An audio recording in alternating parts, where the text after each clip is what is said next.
Welcome to Behind the Ops, the show where we explore the systems, decisions, and operators who keep businesses moving forward. Today, we're joined by Patrick Dichter, MBA and the owner of Appletree Business Services, one of the highest-rated bookkeeping and tax firms in the country. With greater than 10 years advising founders and background spanning leadership, digital marketing, and small business coaching, Patrick specializes in helping owners get out of the weeds and take control of their financial story. From proactive tax planning to operational realities of scaling service businesses, Patrick brings a grounded, numbers-driven, operating due diligence perspective founders rarely get. Let's go behind the ops with Patrick, a true small business growth expert. Hi, Patrick. How are you? Hi, I'm good. How are you? It's good to see you, Christen. You as well. Thanks for joining me today, especially after the holiday and all of us getting to enjoy our family and turkey, those of us that eat it. How was everything on your end? It was a great holiday, and now we're expecting our first big snowstorm here tomorrow where I live. So excited for that. Yes, as well here. So, well, let's start in. Let's jump right in. Let's talk a little bit about you and about Appletree. Why don't you tell me a little bit about your background and Appletree? Sure. So Appletree is a full service accounting firm. So we do bookkeeping, tax, payroll for small to mid-sized businesses, and then we also work with a lot of business buyers and sellers. So we can also do financial due diligence for people before they buy the business. And we're about 40 people on the team, and I bought it 4 years ago, and we've since grown at about 4x since I bought it.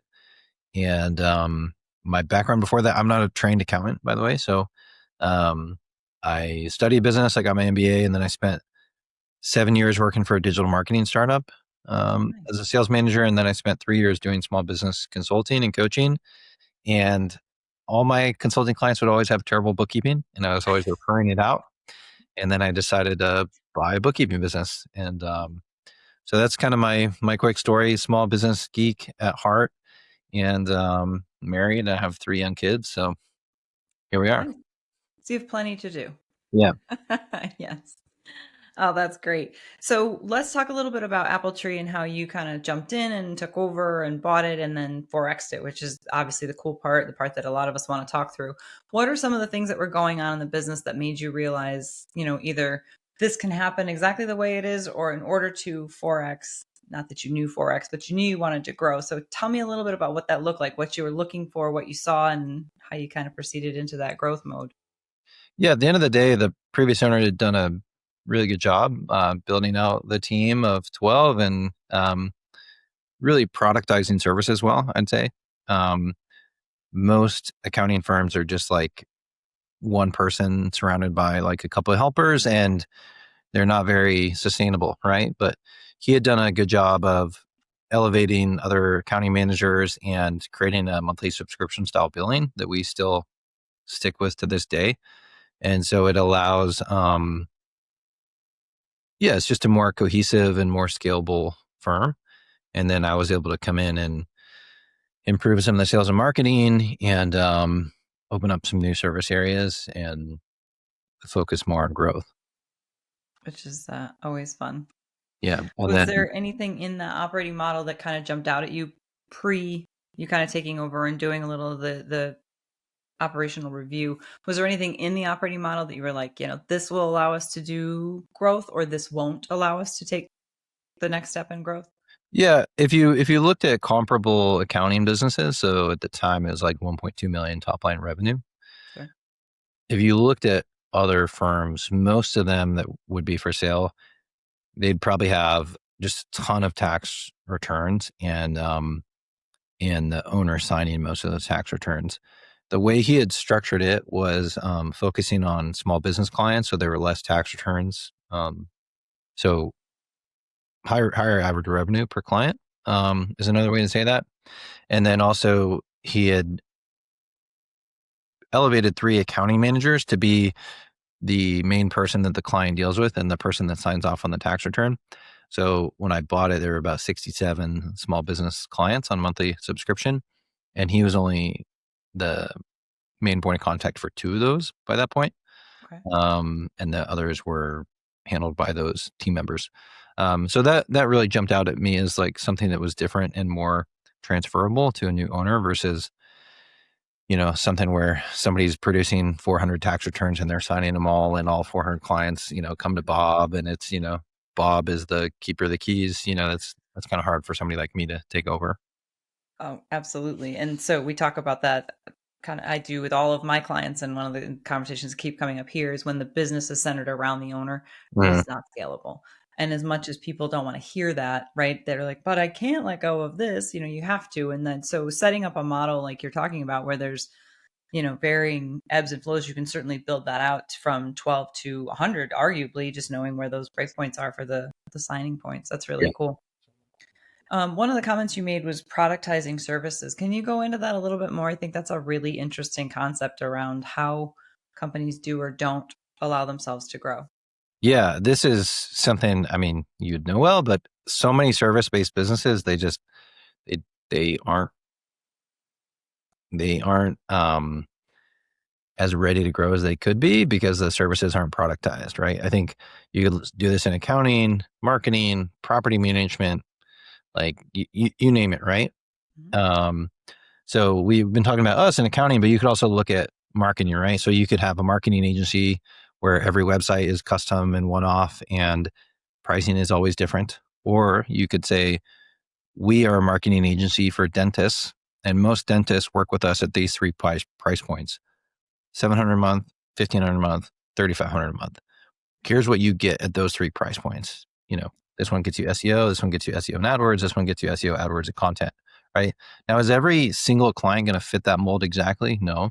But what productizing does, it allows you to speed up the sales cycle because clients understand it easily and they can see where they fit into. And then when you onboard those clients, it's a lot easier to like rinse and repeat and train other people how to deliver it.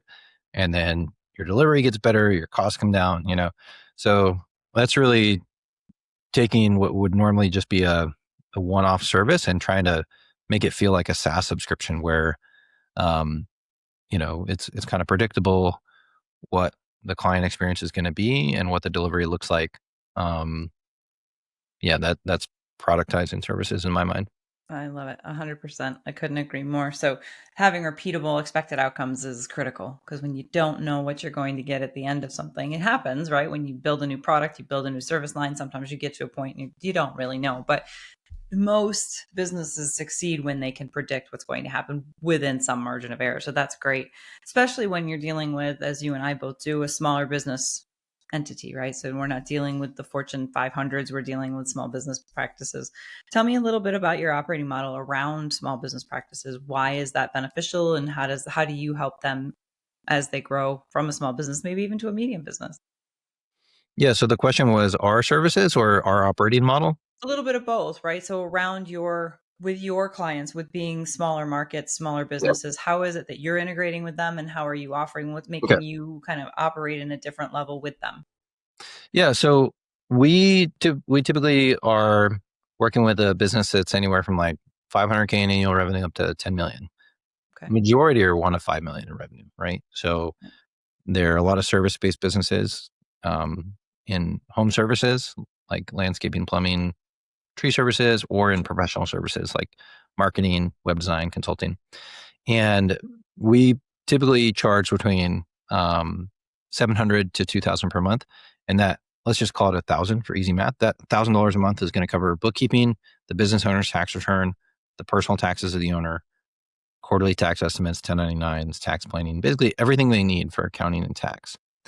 And typically, we are cheaper than hiring a full-time accountant, and we're typically like their second or third tax person because we're not the most we're not the cheapest game in town. And normally when they first start, they're doing it on their own. They're going with somebody cheaper. So we tend to like tie into their operation in terms of we're integrating with their invoicing software, usually QuickBooks Online. We're working with their CRM. We're interacting with them a lot, helping them chase down W-9s for contractors, helping them see the tax picture. So we're pretty heavily involved with their you know operational flow. Um, and then if you want to talk about our operations, we use a little bit of, not a little bit. We use some of Traction. So I read that book and have, leaned on the EOS model. And we self-implemented that. And I could talk a little bit about what that looks like for us as a firm, but we kind of use that to help run our team and make decisions and hold people accountable. Yeah, let's definitely talk a little bit about that. It's a great system. So tell me a little bit about where you started with it. And I know everybody I've ever talked to says we did it, but we did it a little on our own. So tell me a little bit about on your own and what you did and why. Yeah, you could read it, do it on your own, or you could hire a paid implementer, or you could. Well, most people, you buy the book, sits on your shelf, and you stare at it for 2 years. Right. So after I bought Apple Tree, I said, "Hey, we're gonna use this book and framework," and a lot of people are like, "Get out of here! It's tax season. We don't have time for that."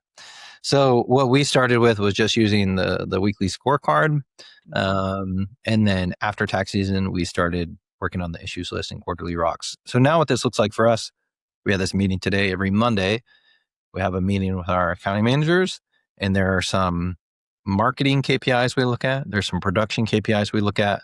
There's some quality KPIs we look at, right? So it's like, how many tax returns did we get out the door last week? Where are we at with our bookkeeping production? How many new clients did we have? How many clients did we lose? Did we get any new Google reviews? How many reruns did we have, where we found an error Right. in the bookkeeping? So those are the types of things that we look at weekly. And some of those I, take ownership of. Some of those other people on the team kind of own that success metric. So we look at that weekly, and we have departmental meetings that are similar. And then quarterly, we get our team leads together. So that's a team of about 6 people, and we decide what we're going to work on as a company and what feels like a high enough priority to go fix something. And then we'll go work on that thing for a quarter, and then come back together and talk about it. So for us, that's kind of what our operating system looks like these days. But it's constantly evolving, and it's never perfect, No. No, but if you said it stopped evolving, I'd be worried for you. So that's good. I'm glad that it doesn't, because it's really important to evolve as your business evolves, right? You're not going to be the same that you were now 4 years back and 4 years forward. So I think that's a good thing. Do So you let's feel? talk. I'm very curious to know. You What's as that? you as an ops person, are you like pro EOS? Or are you like, it doesn't fit, or where do you stand on that? I'm pro anything that gives you a stable foundation. So for me, and I know that's kind of a easy win statement, but for me, EOS makes perfect sense. For someone who's never had that structure in place. So a lot of entrepreneurs come out and they're like, I have this cool idea for a business, and here we go. And they hit the ground and they're great, and they're either their product or their service hits the market and everyone loves it. As they grow, they lack predictable outcomes, Yeah. repeatable process, which then means no sustainability, arguably, or low sustainability, right? You might hit the jackpot and just grow like crazy, but Yeah. all of a sudden that infrastructure is not there. So I love metronomics. I love EOS. I love anything that gives you some structure to then build your business beyond it so that you understand what's repeatable and what's not. One of the things I find a lot with the companies I work with is they have great ideas, and even some of them have kind of what I'll call standard operating procedure manuals, right? This is what we do, and this is what we do, and this is what we do, but no one knows why, and they really don't know the how of it. So that, we're going to work on this thing. I heard you say we work on projects and we come around once a quarter and review it. If no one's identifying what that project is to an end of, or what the means to that, why we're doing that project, everybody's kind of like, yeah, I did my part. And Yeah. nobody understands how it kind of all comes back together. And I think EOS does a really good job of showing people how to bring it all back together. Again, you need someone on the ground. You really need those implementer mindsets. I don't know that you have to hire an implementer, but you do have to have someone on the ground that's got that implementer mindset that Yeah. can say, all right, we did that. And to get to there, we got to do 5 more steps. Yeah. So Yeah. I think that's what it maps out very, very well for a lot of people whose brains don't work like that, right? At some level, I'm a project manager, right? So if I want to get over there, I know I got to take 15 steps. So I think there's a lot of that. I'm sure you see that with your company as you've grown. I think you probably see that in your clients' businesses, I would guess. Yes. How does that feel? Yeah. Does that sit similar to what you were I agree. thinking? I think it gives people a good framework and foundation, as you said. I think some areas where I see it fall short or get misused is people read that book, they're like, oh, visionary, I'm a visionary, so I don't need to be in the detail in the ops. And I'm like, whoa, like I don't think that works. I No, think no. the leader, the CEO of a small business has to wear a ton of hats still, and you still have to be able to like zoom in and zoom out and Yes. know the details. Or the other, I still like it, but the other couple of small critiques would be, I don't think it works well if your team is smaller than like 8 to 10. Like Hmm. I'd say go read E-Myth book and lean on that. Yeah. Or sometimes quarterly is too slow. Like if something's broken, Correct. like you just got to go huddle together in a room for a couple hours, get a whiteboard out, and like go fix Figure it something. out. Like Hmm. I think sometimes it can be too slow to go fix something that is clearly messed up. Correct. Well, and I think earlier on you said you're a small business nerd or geek at heart, and I'm an operations geek at heart, and that's exactly what drives me nuts. Is people are like, "Well, you want process? Yes, I want process, but not for the sake of process, right? Yeah, If we find a problem, let's fix it right now, even if it bumps another quarterly project, or we realize we don't have the staff to do both projects at the same time. Bump it. It's okay, right? Those are the things, and that's what I just had this conversation the other day with someone because we're obviously in the heart of yearly strategic planning for a lot of different companies, and don't be disheartened, anyone listening. If you haven't started your strategic planning, it's fine. Start it in January, as long as you do it at some level. But in that conversation, I'm like, all right, so we need a 1 year, a 3 year, a 5 year, and a 10 year. And I'm like, no, God, no. They're like, what do you mean no? And I'm like, you need a 1, you need a 3. You need something to target for 5, but don't put your business plan together for 5, because the chances of your business looking exactly like it does today in 5 years is totally. either really bad news or not at all gonna, it's not a chance, right? And so I think that, to your point, that's part of where people miss the the point of having that structure, is not to get you so rigid that you can't think on your own. It's to help you move things forward in a strategic or planned direction. So I think there's a lot of options out there for sure. One of the things I think is really cool, again, that predominantly your business Apple Tree focuses on, is more that small business side of the world. What are some of the things that you see day to day with their operations, that you don't call anybody out or give anybody secrets, but what are some of the things that you're seeing that you say, hey, try this or look at this or think about this? Because I'm sure you have opportunity to help kind of guide those companies along. Yeah, I think a few common missteps I would say is not treating recruiting like a sales process. Hmm. So everyone's like, "Oh, it's so hard to hire. It's so hard to hire. No one wants to work." I mean, come on. There's people in your industry that are running circles around you and finding ways to recruit and hire. But I think what you have to do is treat it like a sales process, right? So the front half is really sales and marketing, right? How well are you marketing and selling your company to these potential candidates? And are you getting back to them quickly? And are you getting them excited about the opportunity and working with you? And then the second half of the process is like make them earn it and make sure that it's a good mutual fit. So when we have a new opening for a bookkeeper or staff account, I want to have like 20 or 30 intro calls because it's so easy to like fall in love with the first person or settle Right. or just be like, we got to hire somebody ASAP. So I think that's a common misstep is people not giving enough dedicated energy and time to recruiting. Um, I think another one is not experimenting with pricing enough, especially in service-based businesses. The owner is heavily involved. And then as you grow and scale, you're not properly pricing in for like your time and your project management and your expertise. And if you're going to try to be able to hire somebody else, I guarantee it's going to take somebody, 3 times as long when they first start to be able to fill your shoes. So not being afraid to, maybe raise prices or charge differently or try to collect more cash up front. Those are some common missteps. Um, yeah, I think those are the big ones that jump out at me right now. I think, another one is being afraid to hire like a higher level person, when you're small, right? So if you're like 3 to 8 people, let's say you're a marketing agency, you're like, oh, I'll just hire a junior graphic person over here and somebody who can like, just do the WordPress websites over there. And maybe being afraid to hire somebody higher level who can really take some of the like bigger things off your plate with, they're going to cost more obviously, but I see so many people make really tiny small bets on like junior entry level people. Sometimes you have to stretch and go for that like more senior A player to, grow to the next level. And it's a stair step, right? Like your financials are going to stair step as well. It's never like a perfect straight line. Right. It's going to be really, painful and costly. But if you nail that higher, then 6 months down the road, you'll be like, how did I ever live without that person?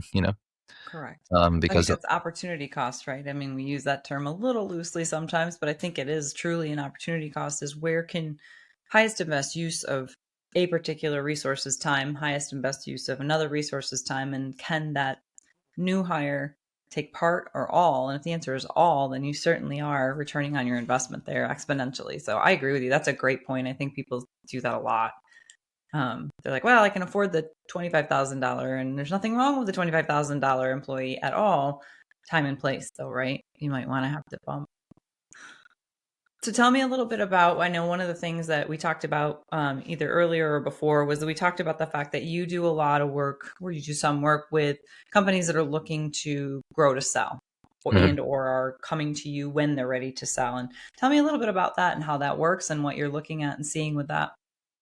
Yeah, so we have a couple hundred plus small business clients, and some of them are definitely prepping to sell. And then we also work with a lot of people who are looking to buy a business. So there's this like trend or phenomenon happening, really started in the top MBA programs called search funds, where people have left investment banking or finance to try to go buy a small business. So they're trying to buy a quote unquote like boring, dirty, kind of non-sexy business, right? A plumbing business or a distribution or manufacturing business. And they'll maybe raise a little bit of investor money, use some SBA capital, and they're trying to buy a business from a boomer that, was like good, profitable business and see if they can grow it and hold on to it for a while, or maybe buy a few of them and then sell it. So it's really become a pretty big trend Sure. that's in a lot more MBA programs now. And now there's courses and books and podcasts about it. And so, we work with a lot of people trying to go buy businesses as well. So I have to ask with this new trend, as with any new trend, what are some of the gaps that people aren't thinking through? It's so much harder than you think. It's, it's like, you remember like the house flipping trend in the 90s when it was Yes. like, get rich flipping Get rich. houses. Yeah. Like, and that's so hard to pull off, right? You got to buy at the right price. You got to be able to like project manage a renovation and like sell it on time. Yeah. So it's really hard to buy a quality business and buy it at a fair multiple. And the sellers are inundated and they're emotional and they're not ready to sell. Mhm. So if there's a if there is a good plumbing business for sale in Dallas or Chicago or Orlando and it's making over $1 million a year, like that business broker is going to get 100 to 150 inquiries within a few days. Sure. And so there's a ton of competition in the categories that everybody wants and in like the bigger businesses. So it's really hard to find the right deal and then just get to the closing table. And then once you get to the closing table, it's really hard to go operate and run the business post close as well. Sure. So let's talk about it a little bit with the due diligence process, right? So I know most of the world is going to think of due diligence on the financial side. Yeah. You actually enlightened me a little bit on operational due diligence. Let's talk through that a little bit more. I think it's a really cool idea, cool factor and a cool thing to think about if you're looking at buying or selling. Yeah. So let's say tree services, right? I'm just looking outside and seeing some trees. That's kind of a popular category, right? Because Sure. um, there's good margin, it's recession resistant, and it's not as consolidated as some of the other categories. So if you saw a tree service business come up for sale in Boston. Most people just focus on the financial due diligence, right? So what this might look like on the outside is 5 million of sales per year and like $1 million of EBITDA. And so everyone's going to go, okay, $1 million of EBITDA, that's great. I can buy it at 4 million. I'll have enough to be able to like pay off the debt and keep running the business. And I can grow this thing from 5 million in sales to 10 million over a few years. Now that might be the financial due diligence, right? It might look clean. The operational diligence that you might miss is all their trucks are super old and they're way past their prime and they're going to have to be replaced. They use all sub labor that isn't legally subs and should probably be employees. Maybe there's one referral relationship from like some big GC or landscaper.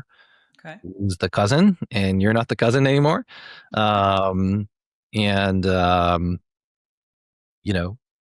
Vehicles are put in a different entity to avoid insurance and workers' comp, right? Like there's all these operational just nightmares that could come out on a tree service business like that. Like those are just a few that kind of come to the top of my head. Or, oh, my wife, she's on payroll, but she doesn't do anything in the business. And then you come to find out like the wife sends all the invoices and the wife runs the books and the wife does the scheduling.